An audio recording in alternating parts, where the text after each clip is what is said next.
नमस्कार, हिमाचल समाचार में आपका स्वागत है। आज के मुख्य समाचार। मुख्यमंत्री ने कहा, चंडीगढ़ में हिमाचल की हिस्सेदारी के लिए ठोस प्रयास जारी। विद्युत परियोजनाओं में न्यायोचित हिस्सेदारी पर बल दे रही प्रदेश सरकार।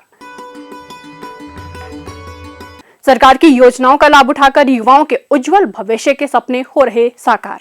और अब समाचार विस्तार से। मुख्यमंत्री ठाकुर सुखविंदर सिंह सुक्खू ने कहा कि राज्य सरकार पड़ोसी राज्यों के साथ हिमाचल के अधिकारों से संबंधित सभी लंबित मुद्दों का सर्वमान्य समाधान निकालने के लिए दृढ़ता से कदम उठा रही है। अरसे से ये मुद्दे लंबित होने के कारण हिमाचल और यहाँ के लोगों को वांछित लाभ नहीं मिल पाए हैं। वर्तमान प्रदेश सरकार कार्यभार संभालने के उपरांत से ही राज्य हित से जुड़े मुद्दे विभिन्न मंचों से केंद्र सरकार और संबंधित राज्यों के साथ उठा रही है। मुख्यमंत्री ने कहा कि भाखड़ा व्यास प्रबंधन बोर्ड से बिना अनापत्ति प्रमाण पत्र के बोर्ड की परियोजनाओं से जल प्राप्त करने की व्यवस्था हिमाचल के हितों की बेहतरीन पैरवी से ही संभव हुई है। अब राज्य सरकार ने केंद्र शासित प्रदेश चंडीगढ़ पर अपने वैध अधिकारों के लिए प्रयास और तेज कर दिए हैं।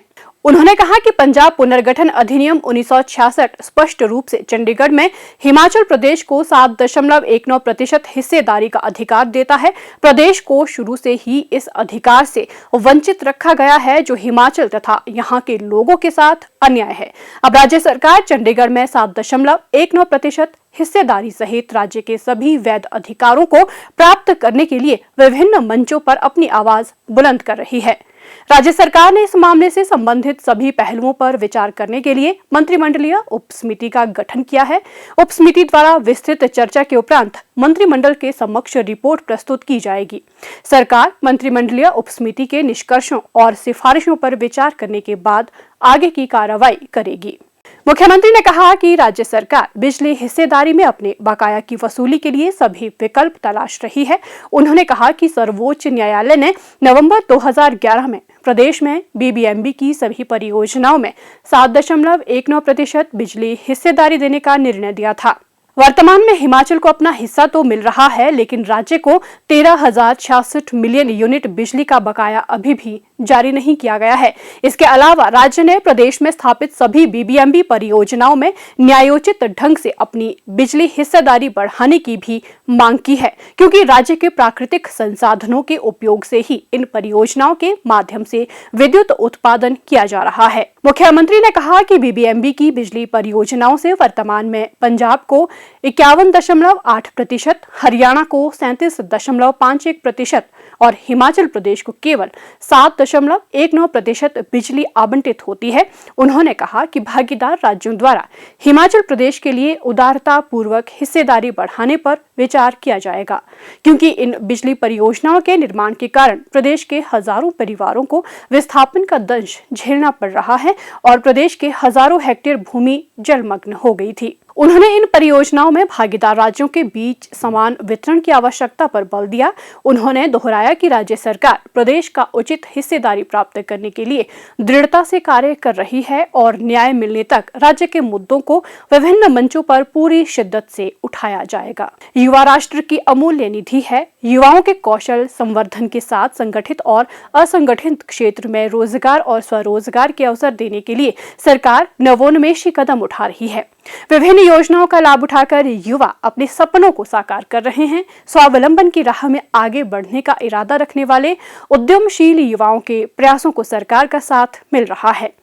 जिला हमीरपुर के युवा श्री धर्मेंद्र राणा स्वयं का उद्यम स्थापित कर स्वावलंबन की राह पर आगे बढ़ रहे हैं। साधारण परिवार से संबंधित श्री धर्मेंद्र राणा होटल प्रबंधन में व्यावसायिक कोर्स करने के बाद निजी क्षेत्र में नौकरी कर रहे थे। घर से सैकड़ों किलोमीटर दूर नौकरी कर गुजारा कर पाना कठिन हो रहा था। वे अपना ही खुद का उद्यम स्थापित करना चाह रहे थे, लेकिन पैसे की कमी के कारण उनका ये सपना मात्र सपना बनकर ही रह गया था। इसी दौरान उन्हें सरकार की स्वावलंबन योजना के बारे में जानकारी मिली। उद्योग विभाग के अधिकारियों ने इस योजना का लाभ उठाने के लिए प्रेरित एवं प्रोत्साहित किया। विभाग के अधिकारियों की प्रेरणा से उन्होंने इस योजना का लाभ उठाकर अपना कारोबार शुरू करने का निर्णय लिया। इस बिजनेस से पहले मैं जॉब करता था, होटल लाइन में जॉब था, तो फिर मुझे अपना बिजनेस ही शुरू करना था और इस योजना के तहत ही मैंने अपना काम शुरू किया है, जिसके थ्रू सब्सिडी मिलती है आपको। तो मैंने उस लोन का यूज़ करके सरकार ने मेरी हेल्प करी उस चीज़ में और उन्होंने मुझे लोन दिलवाया और इस लोन के साथ मेरा अब काफ़ी उसमें मैंने काम को भी बढ़ावा दिया है और अच्छी खासी इनकम भी शुरू हो गई है मेरी। अब सब्सिडी भी शायद बैंक वाले में मेरे पास कॉल आया था तो जो सब्सिडी वो भी मुझे मिल गई है।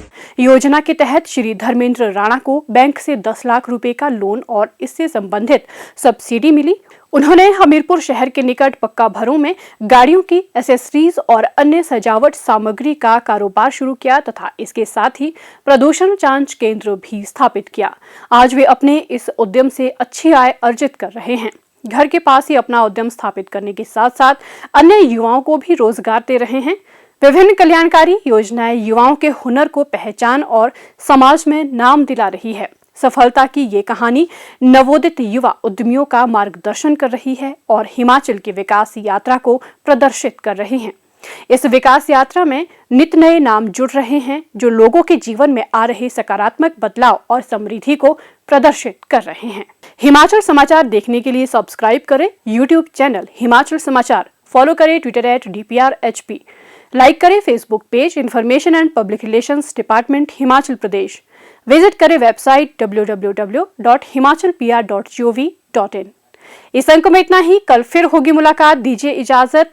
नमस्कार।